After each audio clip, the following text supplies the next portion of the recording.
வீட்ல போய் சாப்பிட வேண்டியதானே? எதுக்கு இங்க வந்து சாப்பிடணும்னு அடம் பிடிக்கிற? சக்தி, இங்க உட்காந்து சாப்பிடறதுக்கு தான் எனக்கு ரொம்ப பிடிச்சிருக்கு. ஏன்னா உன்னை சைட் அடிக்கிறதுக்கு எத்தனை தடவை இங்க வந்திருப்பேன் தெரியுமா? பாருங்கம்மா, சீரியஸாடி, இங்க சாப்பிட்டாதான் மனசே நிறையுது. எனக்கும் அப்படிதான்டா. எல்லாம் இந்த மிஸ்ஸோட ராசி.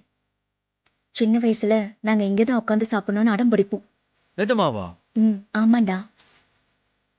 என்னோட ஆசைலாம் என்ன தெரியுமா? கடைசி வரைக்கும் நான் இந்த மெஸ்ல தான் சாப்பிடணும். அதுவும் நான் என் அம்மா கையால சாப்பிடணும்.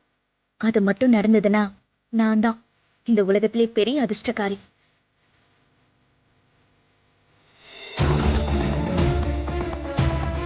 உன் மாமா போகும்போது சக்தி மட்டும் வந்தான்னு வையே, உன் மாமாவோட கதை மொத்தமா முடிஞ்சு. ஏ சக்தி, இப்ப இந்த மெஸ் எங்க போக போகுது?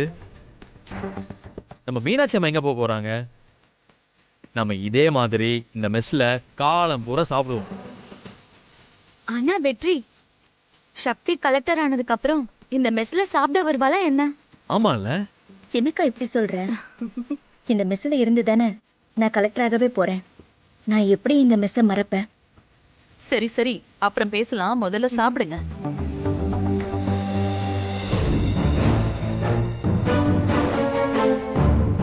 மீனாட்சி,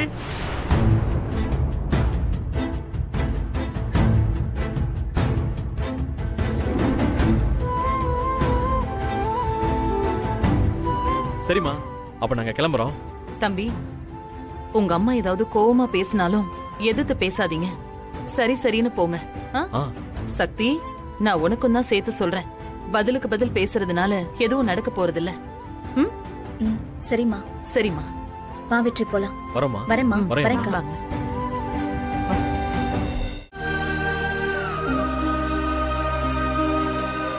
என்னப்பா விஷயம்?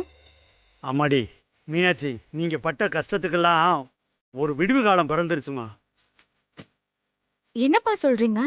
ஆமாம்மா, ஊருக்கு ஒதுக்குப்புறமா ஒரு 50 ஏக்கர் நிலம் அப்பா பேர்ல இருந்துச்சுல, அது இன்னைக்கு தேதிக்கு 1 கோடி ரூபாய்க்கு போகும். இப்ப என்ன அதுக்கு? மீனாட்சி, அதை நான் உன் பேருக்கு எழுதி தர போறேம்மா.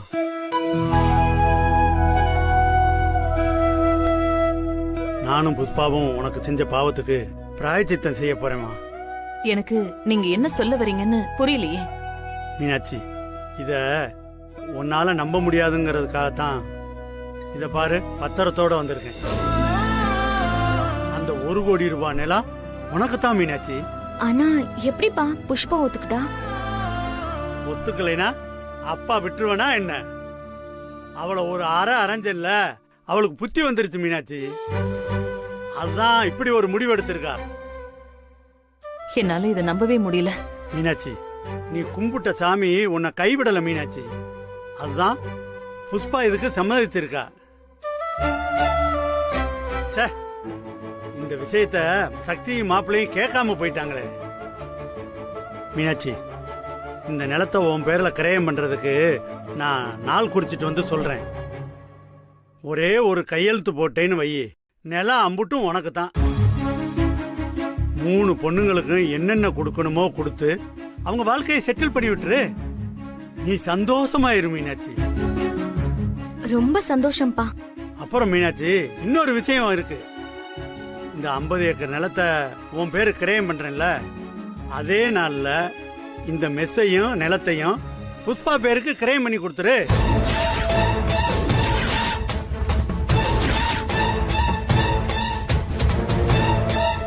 இந்த மெஸ்ஸு நிலமும் மிஞ்சி மிஞ்சி போனா ஒரு 20 லட்சம் போகுமா? நானும் புஷ்பா கிட்ட ஒரு 4-5 தடவை கேட்டு பார்த்துட்டேன் மீனாட்சி. அந்த நிலத்தை விட இந்த மெஸ் மதிப்பு கம்மியாச்சே, இத போய் கேக்குறேன்னு கேட்டா புஷ்பா இந்த மெஸ் தான் வேணும்னு சொல்லிட்டா. எப்படியோ மீனாட்சி, ஒளியட்டும். இத வச்சு நீ என்ன பண்ண போற? தினம் தினம் அடுப்புல வெந்து கஷ்டப்பட்டு பட்ட பாடெல்லாம் போதும் மீனாட்சி. நீ அங்க போய் இருந்துக்க. அங்க போய் நிம்மதியா இருந்து மீதி காலத்தை களி. அந்த நிலம் உன் கைக்கு வர்றது நீ பண்ண அதிர்ஷ்டம் மீனாட்சி. யோ, என்னையா நீ பாட்டுக்கு பேசிக்கிட்டே போற? நீ நிதானமா தான் இருக்கியா இல்ல போதையில பேசுறியா? மீனாட்சி என்ன சொல்ற? யோ புஷ்பா திட்டம் போட்டு உன்னை இங்க அனுப்பி வச்சிருக்காயா?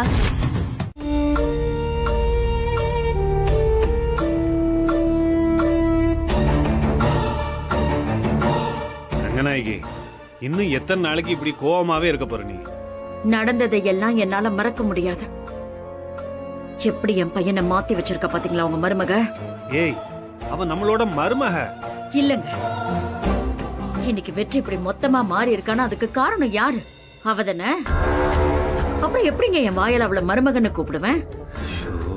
என்ன நம்ப வச்சு கழுத்தறுத்துட்டாங்க அவ. என்ன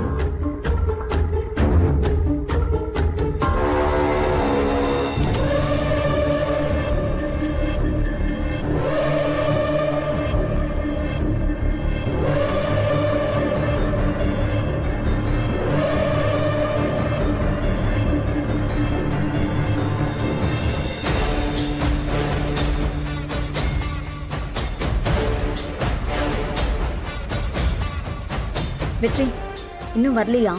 வீட்டு பக்கத்துல வந்துட்டேன்னு ஃபோன் பண்ணாரு, ஆனா இன்னும் ஆளை காணுமே. யார் வரப்போறா? இந்த சக்தியும் வெற்றியும் என்ன பிளான் பண்ணிருப்பாங்கன்னு தெரியலையே. யாருப்பா வராங்க?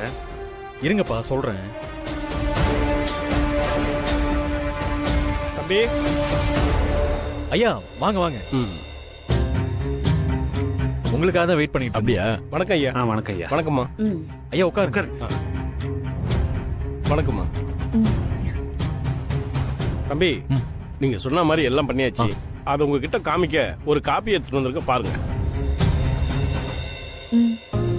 இந்தாங்க. என்னப்பா?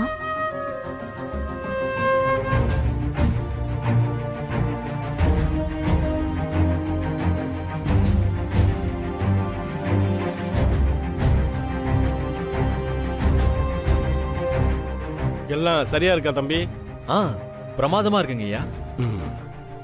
வெற்றி இங்க கொடு. இந்தா.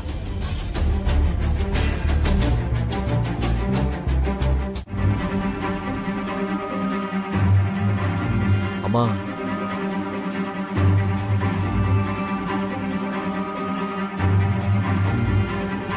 ஏய் ரங்கநாயகி, ஏன் இப்படி முகத்தை திருப்பிக்கிற? இத பாரு, பையன் ஆசையா கொடுக்கறான், வாங்கிக்க. முதல்ல எதுக்குன்னு சொல்லுங்க. அம்மா உங்களுக்கும் அப்பாவுக்கும் கல்யாணம் ஆகி 25 வருஷம் ஆயிடுச்சுமா. வெள்ளி விழா வரப்போகுது, அதுக்காக தான் இதெல்லாம் வாங்கியிருக்கோம். வாங்கிக்கோங்கம்மா. ரங்கநாயகி, இத பாரு, பையன் ஒரு நல்ல விஷயத்த சொல்றான், இப்பவும் முகத்தை உம்முன்னு வச்சிட்டு இருக்கே, வாங்கிக்கம்மா.